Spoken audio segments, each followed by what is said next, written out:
Bienvenidos a Especiales Consejo de Medellín. Hoy con un invitado que es muy difícil de encasillar porque es rockero de alma, es político por convicción y académico por vocación.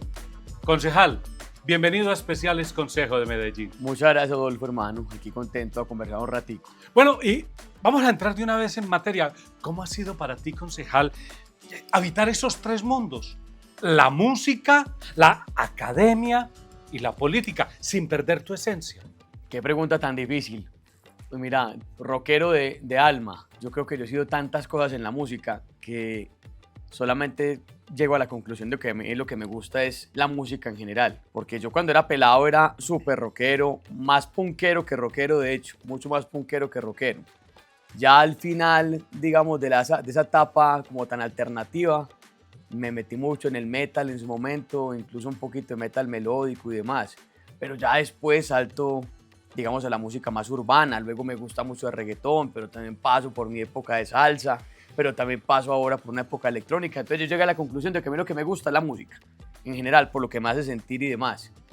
Académico porque, así como me gusta la música porque me hace sentir, me gusta la academia porque me permite pensar en resolver problemas, en cuáles son las mejores herramientas que yo puedo coger para resolver problemas, y la política porque es el camino en donde yo puedo coger esas herramientas para poder resolver los problemas que quiero resolver. Ahí en el recinto, concejal, hemos escuchado en varias ocasiones que tú hablas mucho de el entretenimiento salva la ciudad. ¿Cómo hacemos para que el entretenimiento salve y convoque a la gente al amor, a la ciudadanía, al compartir? Sí, mira, cuando yo pienso en las vocaciones económicas de Medellín, uno inmediatamente sabe que hay varias, ¿cierto? Entonces, sin duda alguna, tenemos una vocación de innovación social con ciencia y tecnología que hay que apostarle fuerte, una realidad turística que hay que salvar para que Medellín tenga la posibilidad solamente de atraer el turismo que nos sirve. Y dentro de esa lógica, el entretenimiento juega un papel muy importante. El entretenimiento cultural, el entretenimiento de eventos, el musical. ¿Y por qué juega un papel muy importante? Pues porque Medellín históricamente es una ciudad productora de escenarios creativos. Sí. Que el tango, que la música tropical, que la salsa, que la música urbana, incluso una época muy fuerte de punk y metal entre los 70 y los 80. Y ahora estamos habitando tanto ese mundo del género urbano como el mundo de la electrónica. Medellín se está consolidando como capital durísimo de la electrónica. Y en ese mundo creativo, musical, el mundo se interesa por Medellín. Ajá. Y ahí hay una oportunidad. Y cuando hay una oportunidad, uno siempre tiene dos opciones. O la agarra, la adapta para que funcione en Medellín, que no cambie la ciudad, sino que la ciudad pueda desarrollarse a través de ella, o deja que la oportunidad pase. Y yo creo que hoy tenemos una oportunidad que vale la pena agarrar con fuerza. Bueno, concejal, hablábamos que participaste de una banda, Octavo Piso, pero después te metiste a trabajar de lleno con la alcaldía de Fico. ¿Cómo fue ese salto de ser el cantante de Octavo Piso a ser secretario de Seguridad? Yo era el baterista de Octavo Piso, tocaba batería, pero pues Octavo Piso era un grupo de los parceros del colegio. Ajá. Casi que un grupo de recocha, tocábamos punk, muy malos, tremendamente malos, no teníamos futuro de ninguna manera, pero nos gustaba, era como nuestra manera de pasar los viernes, los sábados, antes de irnos para la villa, antes de irnos para la casa de alguno, a ver vainas, a jugar juegos de mesa y demás, que es lo que hacíamos nosotros. Después de ese mundo yo me metí muchísimo en la academia, muchísimo, digamos que fue mi espacio soñado. Yo me vi siempre, digamos, en mi carrera profesional y luego en el desarrollo profesional ya como un profesor e investigador, eso es lo que yo quería. Okay. Pero en ese desarrollo me encontré con el sector público. Y me encontré con el sector público desde la academia con una carencia, una sensación de que el sector público no escuchaba a los académicos, no escuchaba a los que tienen la técnica y por tanto tomaban decisiones desde las tripas o desde el corazón en su parte más oscura, ¿cierto? Y no desde la razón que escucha la parte bonita del corazón.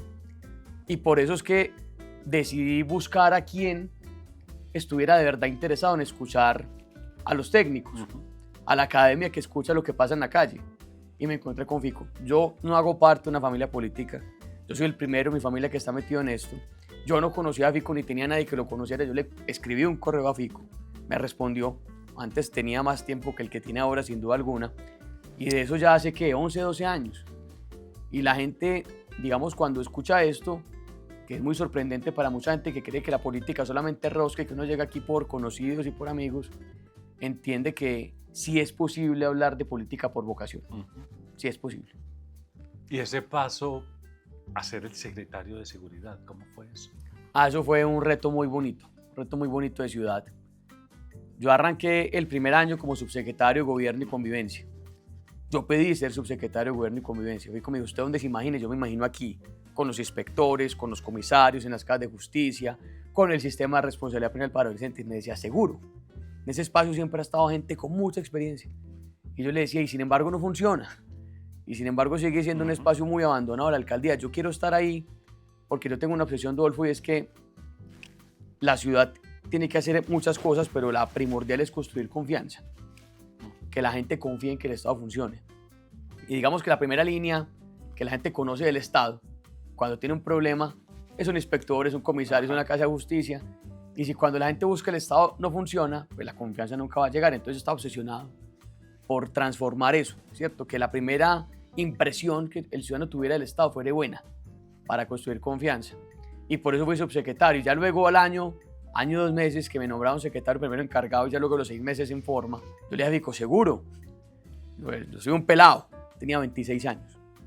Yo soy un pelado.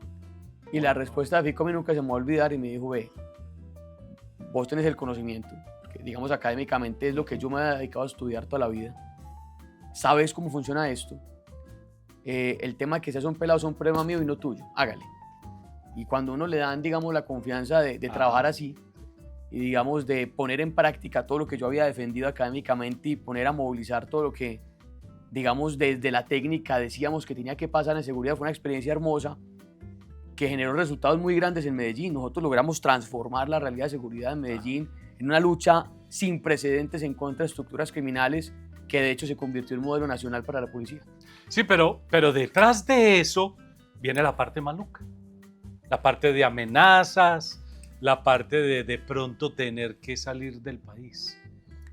Sí, hombre, cuando uno combate estructuras criminales, uno no está combatiendo a hermanitas de la caridad, uno está combatiendo a gente que quiere enriquecerse matando a otros, ¿cierto? Eso nunca se le puede olvidar a uno, nunca. No porque haya que tener miedo, porque yo soy un convencido radical de que lo último que puede tener un funcionario público es miedo, porque está sirviéndole a la gente. Y si la gente tiene miedo, el funcionario no puede tener miedo de combatir aquello que está generando ese daño. Pero tampoco ser tonto y desconocer que efectivamente se está combatiendo asesinos, pero los asesinos van a querer afectarlo a uno. Y pues sí, no me quieren.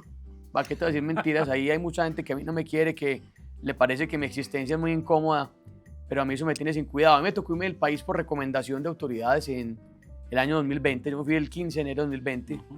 Me iba a quedar un tiempo largo por fuera, me volví en pandemia por lo que pasó en el mundo.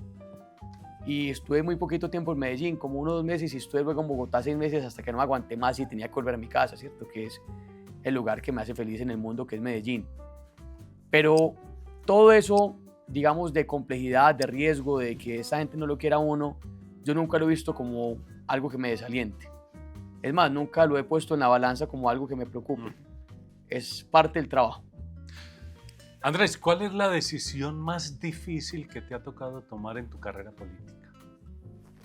Es que has vivido muchas situaciones complicadas. Tengo una muy particular, y es que pues, nosotros tenemos una lucha frontal contra estructuras criminales, muy frontal contra estructuras criminales. Y pues eso evidentemente lo pone en riesgo a uno, eso es cierto, y frente a eso uno es responsable de sí mismo y no verá si eso le genera preocupación o no. A mí no me la genera, pero también pone en riesgo a los cercanos, ¿cierto? La familia. Pone en riesgo a la familia, a los amigos.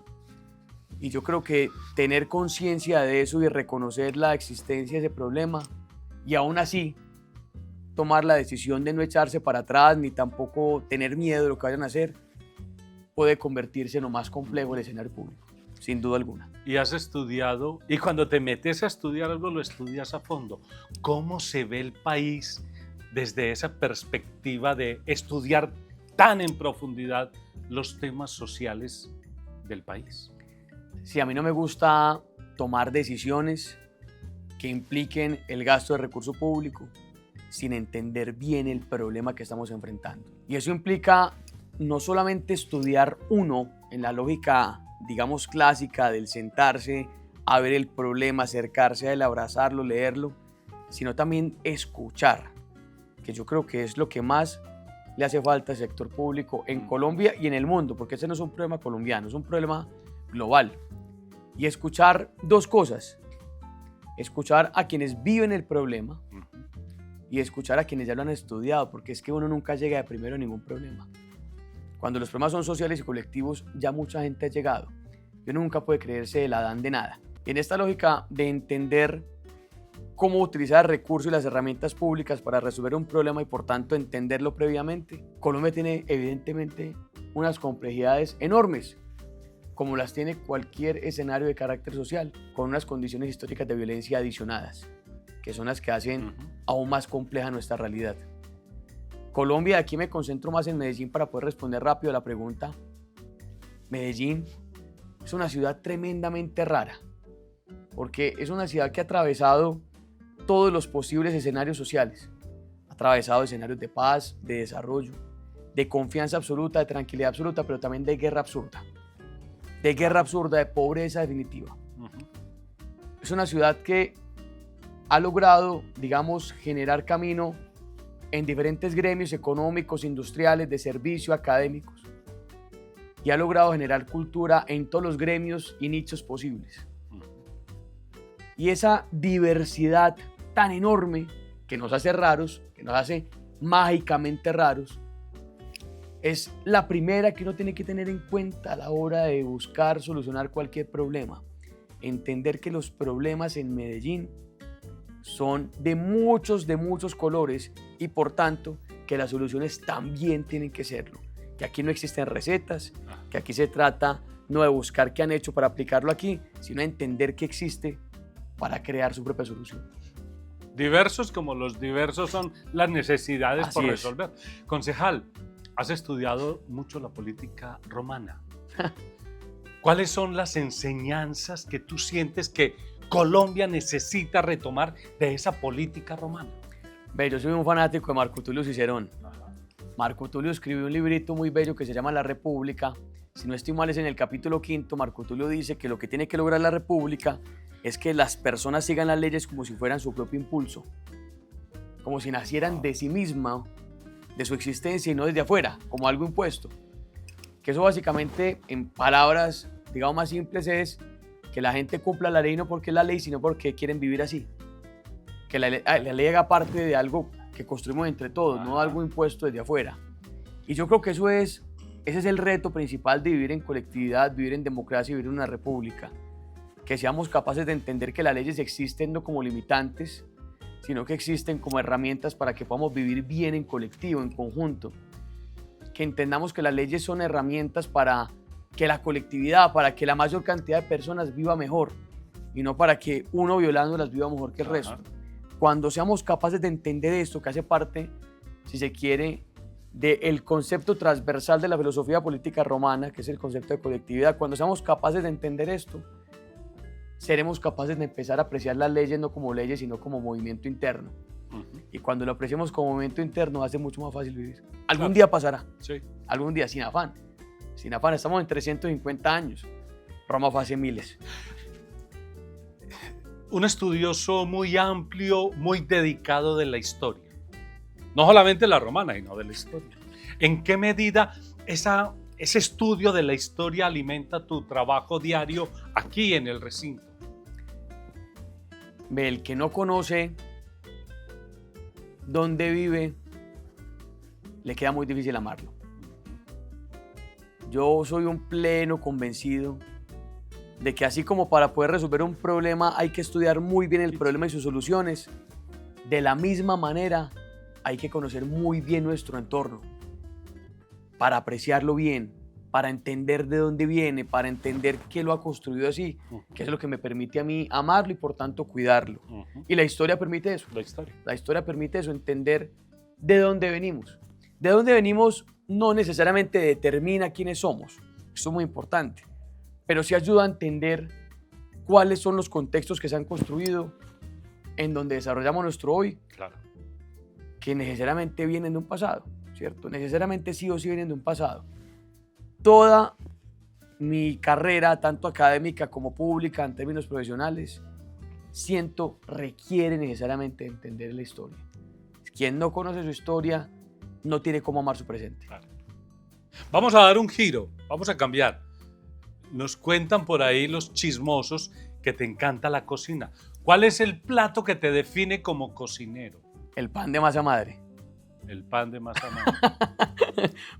A mí me encanta la parva. Ok. Pocas cosas me gustan más a mí en la vida que la parva. Y pues uno en parva puede hacer muchas cosas. Hay gente que le gusta la repostería, que le gusta mucho el dulcecito, que le gusta mucho las coladas, otros que le gustan los pasteles. A mí me gusta el pan. El pan. Y dentro de los panes, el de masa madre. El de masa madre. Alimentar la masa 1, 2, 3 días, una semanita, que fermente, que crezca solita. Y solamente eso, que es harina y agua, uno la junta con más harina y agua, con un poquito de sal, que cree es un pan, una corteza dura pero crujiente, blando por dentro, eso es mágico. ¿Y con quién lo compartes? Cuando preparas un super pan de masa madre, ¿es para compartirlo con quién? Hace rato no hago y mi mamá me regaña, pero cuando hago, yo tengo que llevar a mi casa, tengo que entregarle a mis amigos, si va gente a la casa, pues tengo que partir el pancito en sus respectivas tostadas y hacerlo tostado con aceitico de oliva. Oh, wow. A la gente le gusta, la gente es muy, muy perecosa cuando ven un pan de masa madre bien hecho. Ya saben, pues, para qué. ¿Ah? Hablemos de Morgan. Morgan es ese peludito compañero de vida. Contanos de él. Morgan es un personaje, es un ganadero australiano, un perro que parece pues viejo porque es totalmente canoso. Tiene apenas 3 añitos, pero parece ya muy, muy de edad por sus canas. Es un pequeño demonio. Esa es la realidad de Morgan. Morgan vive con mis papás, yo vivo solo, ¿cierto? Entonces, por las complicaciones que tengo, digamos, de agenda y demás, que salgo muy temprano y llego muy tarde, pues me daría mucho parte del perrito que estuviera en la casa solo. Entonces, él vive con mis papás. Y él era juicioso. Pues siempre ha sido complejo porque tiene una energía muy fuerte. Pero desde que vive con mis papás, se convirtió en el que manda en la casa y es un problema. Hace lo que se le da la gana. Es muy necio, es muy necio. Y yo, digamos, teniendo a Morgan y queriéndolo mucho y demás, abrazo mucho a los dueños de perros de Medellín que tienen mascotas así problemáticas y que son responsables con sus mascotas. Que cuando lo sacan con trailla, que lo sacan con bozal, porque saben que tienen, digamos, como responsabilidad. Y al mismo tiempo juzgo mucho a los que sabiendo que tienen un perro problemático salen de cualquier manera. Morgan lo queremos como un berraco. Es el mejor perro para las personas, pero no puede haber un perro en la calle. Y cuando uno entiende eso como dueño, cuando uno entiende eso como responsable, se hace también un buen ciudadano. Eso es, Morgan, para mí un aprendizaje permanente. Un aprendizaje, pero ¿cuál es el papel que ha jugado en estos momentos que has vivido aquí en el Consejo, que han sido en algunos momentos muy duros? ¿Cuál es el papel de Morgan como para apoyarte en esos momentos? El de mi familia, ¿cierto? Es un miembro más de la familia para mí. Morgan no es el perro ni la mascota de la casa. Es un miembro más de la familia, ¿cierto? Y pues cuando yo veo a mis papás los domingos a almorzar, que me quedo todo el día y que me voy con mis hermanos para cine o que nos quedamos jugando con Morgan y demás, es un momento de felicidad. De felicidad absoluta. Concejal, ¿cuál es el momento o cómo se vive el romanticismo en una vida política tan ajetreada como la tuya? Es muy duro, una realidad. Y no solamente para mí, sino para todos los que se dedican al sector público. El sector público no es un escenario en el que uno esté de lunes a viernes, de 8 de la mañana a, no sé, 5 o 6 de la tarde. Cuando uno decide hacer parte del sector público, sobre todo cuando lo hace como un funcionario de libre nombramiento de remoción o de elección popular, yo siempre he dicho que a mí me eligen para trabajar 4 años, 24 horas. No me eligen para trabajar 4 años, solamente unos días de la semana y solamente entre cierto horario, sino todos los días. Todos los días. Y esto es una obligación de carácter moral que uno tiene frente a la ciudad que lo eligió por vocación. Por vocación. Y claro, equilibrar esos tiempos con los tiempos que se requiere para uno poder respetar y abrazar a alguien es difícil. Y por eso es que cualquier persona que llegue a la vida de uno, tanto románticamente como en términos de amistad y demás, sí o sí, por lo que la ciudad representa, hace parte de una necesidad de equilibrio también. ¿Cómo es un domingo sin política, sin discursos, sin reuniones? ¿Cómo es el domingo ideal para vos? Pues, mi domingo ideal implica política, reuniones y demás. ¿Por qué? Porque para mí la política no es trabajo, sino que es mi vida. Pero si de pronto un domingo no estoy trabajando en esto, ¿cómo es un domingo mío? Me levanto, voy a la ciclovía. Ojalá un buen desayunito con pan de masa madre. Después pan de mis papás, ahí en la América, a almorzar. Mis papás hace rato ya no cocinan los domingos, sino que piden, a pedir un domicilio. A estar ahí con Morgan un rato y me voy con mis hermanos para cine. Y luego volvemos por la noche, pedimos cualquier cosa de comer para ir engordando y ya luego para la casa madrugada el lunes. Ese es el domingo perfecto. Harry Potter y María, El Señor de los Anillos. ¿Cuál de los dos? Harry Potter toda la vida, aunque El Señor de los Anillos me queda ahí pegadito, hermano. Me queda pegadito. Y Harry Potter, porque Rowling, que es la autora, es la persona a la cual yo le echo la culpa de mi adicción a la lectura. De los primeros libros que yo me leí siendo muy niño, gracias a mi papá, que fue el que me lo regaló, yo le pedía libros y me lo regalaba, fue Harry Potter, ¿cierto? Yo me enamoré de los libros por culpa de Rowling, del M. Harry Potter. Yo cada libro en español de Harry Potter me lo he leído mínimo unas 9 veces, cada uno de los 7. Y en inglés me lo he leído por ahí unas 5 veces cada uno. Me lo leía cada que saliera una película. Así de rayado estaba cuando era pelado con las películas. Y eso me hizo enamorarme de leer, porque para mí leer se convirtió en algo muy natural. Entonces, si leía Harry Potter y ya había otra cosa, pues leía otra cosa y se convirtió en una afición de mi vida. Entonces, le agradezco mucho a ella haber creado esa saga. ¿Y el aprendizaje para la vida de esa serie, de esa saga de Harry Potter? Pues primero el amor por la lectura. Okay. Y segundo, pues ya en el contenido, la importancia de la familia, la importancia de los amigos y la importancia de reconocer la magia en lo cotidiano. ¿Cómo es ser hincha de Nacional, metódico y académico? ¿Cómo se conjuga eso? ¿Cómo me va a tocar ser hincha de Nacional en este momento, Medolfo, hermano? Uno que ahí siempre es hincha de los equipos por tradición familiar, ¿cierto? Y en mi casa es muy raro, porque mi papá y mi mamá son muy hinchas. Les encanta Nacional, les encanta el fútbol. Y de hecho mi papá pues hizo parte en su juventud y si no estoy mal, él iba al Escándalo Verde con una amiga que todavía la saludo por ahí, con Isabel, que era parte honorable del Escándalo Verde. Pero hoy en día a mi papá le estresa ver partidos. Le estresa, se angustia mucho. Entonces prende el televisor y lo cambia, apaga, y cuando vamos al estadio es angustiado. Y mi mamá es el Escándalo Verde hoy en día. ¿Hay algún sueño fuera de la política que quieras realizar? Fuera de la política. Sí, algún día yo quisiera hacer un doctorado en teología. Es muy charro, porque la gente cuando piensa en teología inmediatamente piensa en los curas, en los religiosos y demás. Yo te conté ahorita que yo tenía una vinculación muy grande con la academia. Yo siempre que he trabajado en el mundo académico, en mi parte más, digamos, purista, he sido estudioso y profesor de historia de la filosofía moral, que es la pregunta de por qué nos comportamos como nos comportamos y nos organizamos como nos organizamos. Y dentro de los conceptos más importantes de la filosofía moral en estas preguntas está la idea de Dios, ¿cierto? Cómo la idea de Dios hace parte de esa respuesta a por qué nos comportamos de cierta manera y nos organizamos de cierta manera. Entonces algún día me gustaría dedicarle bastantes años solamente a estudiar eso, pero dentro de muchos años. ¿Quién es Dios? Para mí, yo soy católico, apostólico y romano. Paisa, por supuesto. Entonces, para mí Dios es el creador del cielo y de la tierra, ¿cierto? Es un asunto que hace parte, por supuesto, de mis creencias profundas, ancladas a la tradición de la iglesia. Desde el punto de vista filosófico, la respuesta es mucho más amplia. No nos alcanza el podcast, hermano. Está bien. Tal vez en algún momento de tu existencia querías ser sacerdote.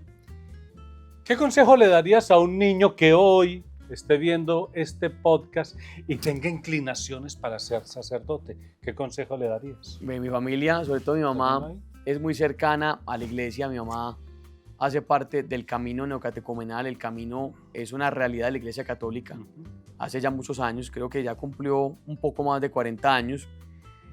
Y acompañándola en su momento, en algún punto de mi primerísima juventud, cuando era muy pelado, sentí que de pronto tenía el llamado de Dios para ser sacerdote. estaba equivocado, Ajá. no era esa mi ruta, pero pregunté, levanté la mano, hablé con sacerdotes sobre ese tema.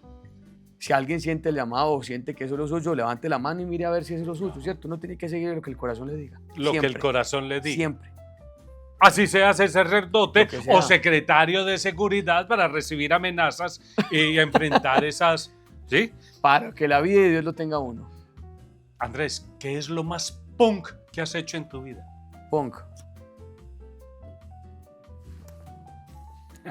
Ve, yo en el 2010 me fui a hacer la práctica de la universidad a la Universidad de Murcia en España. Yo viví en la universidad en Murcia un año. Y pues yo creo que lo más punk, en ese momento yo era más arrastrado que un berraco, pues yo me pude ir porque la universidad en ese momento de la historia me estaba ayudando muchísimo. Yo fui becado de AFIT casi que desde el tercer semestre porque mi papá tuvo un momento muy difícil económicamente. Y pues estando allá más arrastrado con berraco, yo conocí países en las condiciones más complejas de viaje. Mochilero. Pero de las peores posibles, de las peores posibles. No te alcanzas a imaginar con cuánta gente llegué ya a dormir en diferentes hostales, diferentes partes del mundo. Ok. Concejal, has vivido una historia que ha permitido tocar almas aquí, en la academia, también con la música. Así digas que no era tan divertido, pero era divertido para ustedes. No, yo pasaba muy bueno, éramos muy malos, pero pasábamos muy bueno. Pero para ustedes era muy rico. ¿Cuándo, y en la política, obviamente, en la academia, en la política, en la música, ¿cuándo sentiste que estabas tocando almas, que estabas transformando vidas? Con Parceros, un programa que diseñamos para sacar a los jóvenes de Medellín que estuvieran en riesgo o que ya estuvieran haciendo parte inicial en una estructura criminal. Y el programa lo diseñamos de tal manera que no fuera simplemente una oficina al que la gente fuera, sino que fuera un equipo de trabajo de parceros y parceras, de padrinos, que fuera a la puerta de la casa del pelado o de la pelada que nosotros sabíamos que estaba a punto de perder la vida para que la recuperara.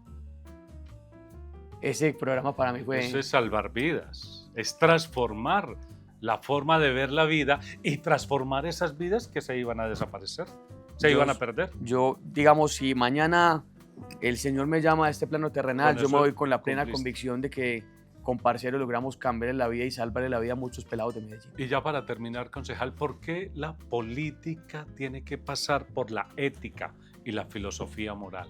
Las normas son las construcciones que como sociedad hemos definido después de experimentar muchas cosas negativas. El mundo, cuando construye normas, casi siempre lo hace a prueba y error. Siempre.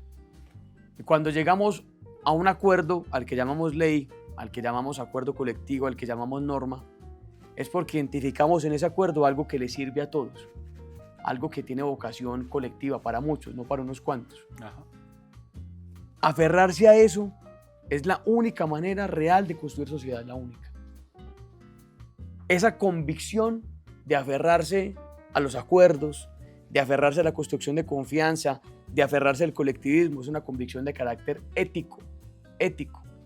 Y sí, puede que el camino sea más complejo porque las normas son evidentemente una serie de amarres sociales importantísimos, pero se construye más, mejor y más fuerte cuando se hace así. Hay mucha gente de la cual se dice que es muy hábil su accionar, pero cuando uno va a ver se da cuenta que no es que sean hábiles, sino que simplemente no tienen límites morales ni éticos. No hay límites. Esa gente está llamada a perder su vida siempre. Y no me refiero al plano terrenal, me refiero a muchos planos. No vale la pena eso. Okay. Vale la pena solo la política y la construcción social que se hace de la convicción ética de trabajar para el colectivo. Muy bien. Y antes de terminar, vamos a hacer unas preguntas para respuestas rápidas. Hágale. El mejor pan de masa madre que te has comido en Medellín. 3 trigos. ¿Cuántas Coca-Colas van en una jornada absolutamente intensa? De las más chiquitas, unas 6, 7. ¿Cuál es el libro que tú recomiendas para que los jóvenes lean hoy? Tiempos difíciles de Charles Dickens. ¿Cuál es la primera canción de la banda en la que tú tocabas, Octavo Piso, la canción que tú recuerdas de ellos? Mala amiga. ¿Cuál es la mejor compañía? ¿Rock con Aperol o banda norteña con Coca-Cola? Pero ¿por qué me combinan eso así de pronto? Ajá. Una banda norteña con un aperolcito, hombre, en este momento. Para este calor. ¿Qué harías si tu perro Morgan hablara? Le preguntaría cuál es la vaina, hermano, con los perros. ¿Cuál es la rabia? ¿Cuántas veces al mes organizas cables o cajones por ansiedad? Yo creo que todos los días. ¿Te has tatuado algo por despecho? Por despecho, nada. No. Si tú fueras un personaje de Harry Potter, ¿cuál serías y por qué? Uy, yo creo que sería cualquiera la casa de Ravenclaw. La casa. De Ravenclaw, porque es la casa de los racionales. Ok. De los racionales. Y hasta este punto y hora, especiales consejos de Medellín hoy con el rockero, académico y político Andrés Felipe Tobón Villada. Nos vemos en un próximo episodio.